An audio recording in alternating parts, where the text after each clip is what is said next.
Welcome back to our kitchen. Hi, Sherry. Hi. What are you doing? Well, I'm making another dish, which is going to be the main dish for Christmas. So I'm going to do this in separate videos because if I did all this in one video, it'd be so long, y'all wouldn't ever watch it. So this is going to be the main dish for Christmas. We always do prime rib, which is standing rib roast. So we got our prime rib. You know, honey, I just found out this one's boneless. Oh, wow. I've never done boneless, so that's going to be interesting. Interesting. So this is a boneless one. It is 4.94 pounds. We got a great deal at Walmart. It was on sale for $6.98. Yeah, that was a crazy good deal. So this is an Angus Premium Choice. So it's going to be a good deal because it said regular price $13.97. Yeah, the guy had, the meat guy had stopped us. Said they put out too many or something, and they basically had them half price. So I said, we got to gobble that up. So we got this for tomorrow. We got our au jus. Yum. And we'll show y'all all the baking process of this. But the first thing you got to do is you got to prep your prime rib. And of course, if you've seen my other one, our go-to is the house seasoning, which is Paula Deen's house seasoning. And I'm out. So I thought y'all could watch us make it. So let's start off with the salt. You need a cup of salt. And I always just use a handy dandy, something you could store it in. Because I shake it. Because we put this on a lot of things. Yeah. It's our favorite. And she has a couple recipes for house seasoning. If you ever go online and look, I like to use the original one she came out with. It has salt, onion powder, garlic powder, and black pepper. Because sometimes you'll find the recipe and only has 3 ingredients. I can't remember which one. Ooh, ain't this fun? Adding the salt. We're going to have to get some more salt. Oh, I got another thing in the pantry. Oh, okay. God bless the pantry. And if you're a little shy on salt, it doesn't matter. Yeah. I'm going to finish that off. Yeah. Hand to me out there in the trash behind me. I hate it because you never can get all the salt out. Set that to the side. I'll get all the salt out. So, now, that one's the most, which is a cup. Everything else is going to be a 1/4 a cup.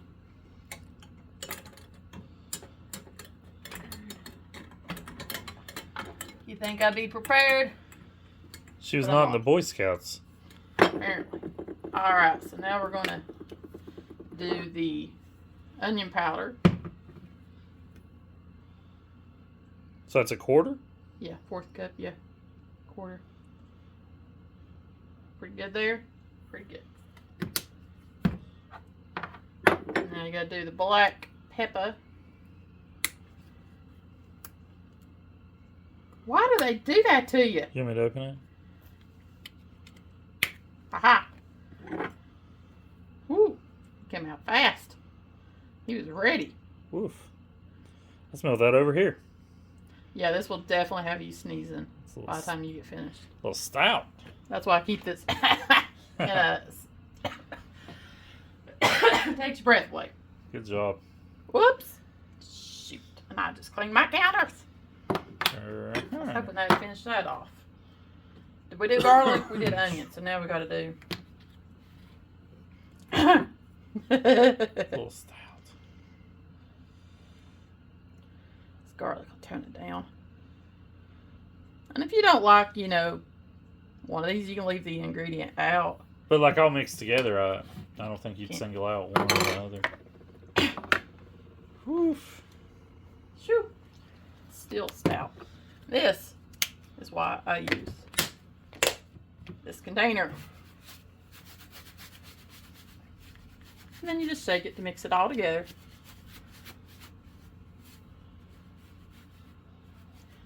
Alright, so that one's good to go. Alright. You want me to stop this video? Yeah, stop a minute. Let me get the prime rib ready for you. Okay, bye-bye. I gotta clean that up. It's killing. Hi, Sherry. Hi! Gotcha. Welcome back. So here's the main dish, y'all. And I was trying to find my recipe because this is what I go through every year. So if y'all ever have this Christmas with Paula Deen, she does her standing prime rib. And that's the way we're going to cook it. And I've not done a video on this, so you do it in the oven. But I'll go over that more with you when I start to put it in the oven. But do you think it'll matter where this is no bone? Oh, Lord, no. Okay. So, we talk about this is a boneless prime rib, which is your standing rib roast, same thing. And we're going to prep it the night before. Mm-hmm. So, we're going to put some oil on it. I just got some olive oil because we need something to get the seasoning to stick to. And I always like to put the seasoning on at least the night before. Thinks it gives it a better flavor.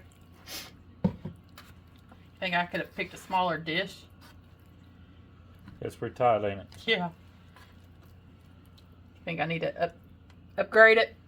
Yeah. I don't know. What do you think? You want it in a heavier bowl, maybe? Would a bowl be better? Maybe just for setting.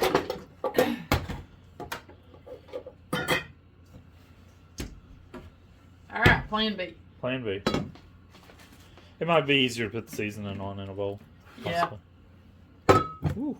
There we go. So. You want me to open that? Yeah.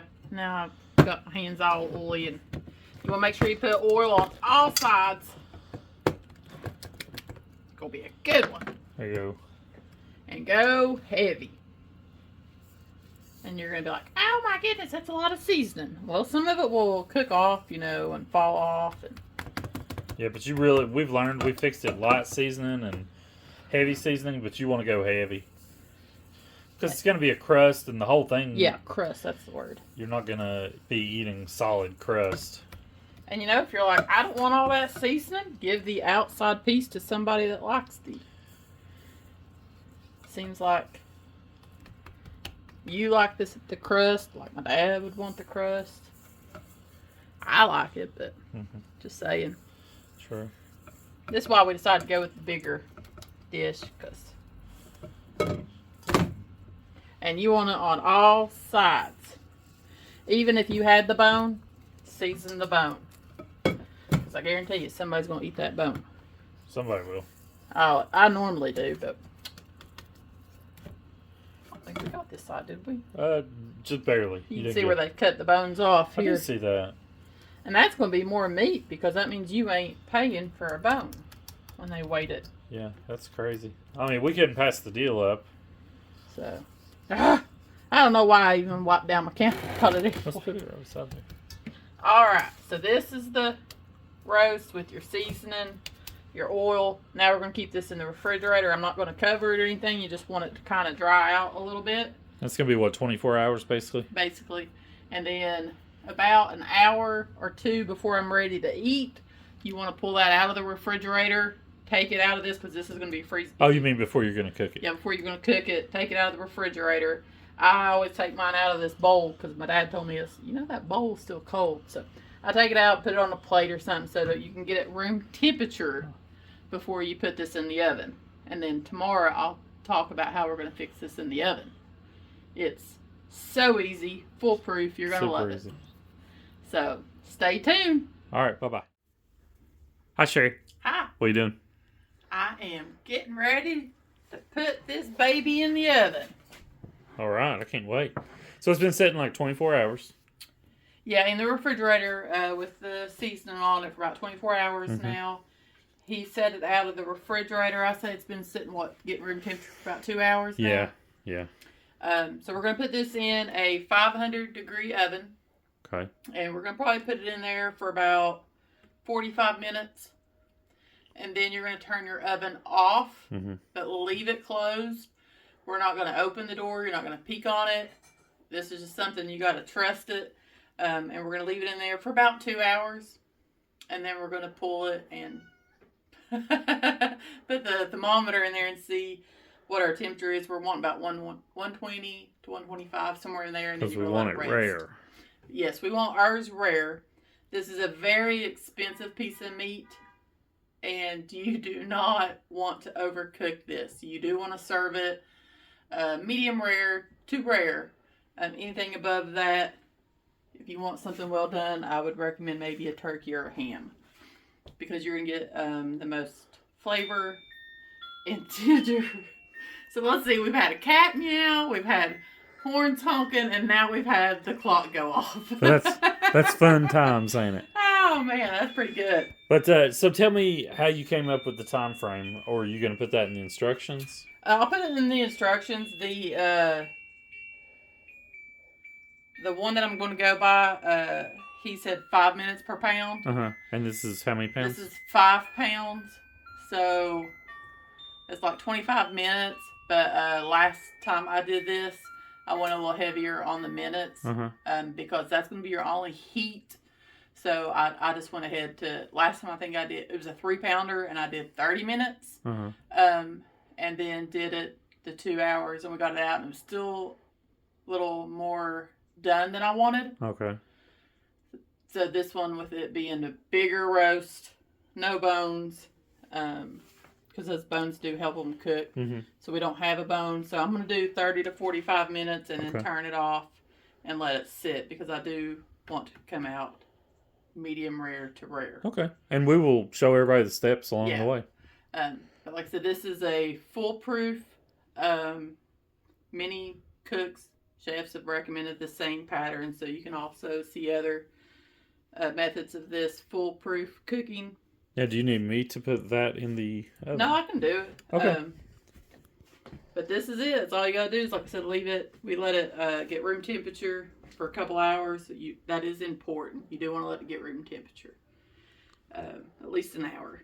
Before you cook it, that is very, and we've learned that on most meats, poultries, and everything, just to let them. Yeah, just to get a more of an even cooking is why you want to get that room temperature. All right, I'll open the door for you. Alrighty. Now, don't cram it in yet. It's 500 degrees, so hold on. Yeah, my glasses will fall good. Okay, now go for it. So you're gonna leave it in here. Do not open this door up again after you close it. You want me to set it for how long? Let's do 45. Boom.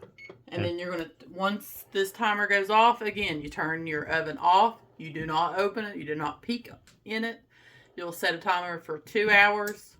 And then at that point, you can pull it, check your temperature, make sure it's around that 120, 125 if you're looking for more of a rare to medium rare. All right. We'll see everybody in 45 minutes when we turn it off and set the timer for 2 hours. All righty. Hello, Sherry. Hello. What are you doing? I'm getting ready to...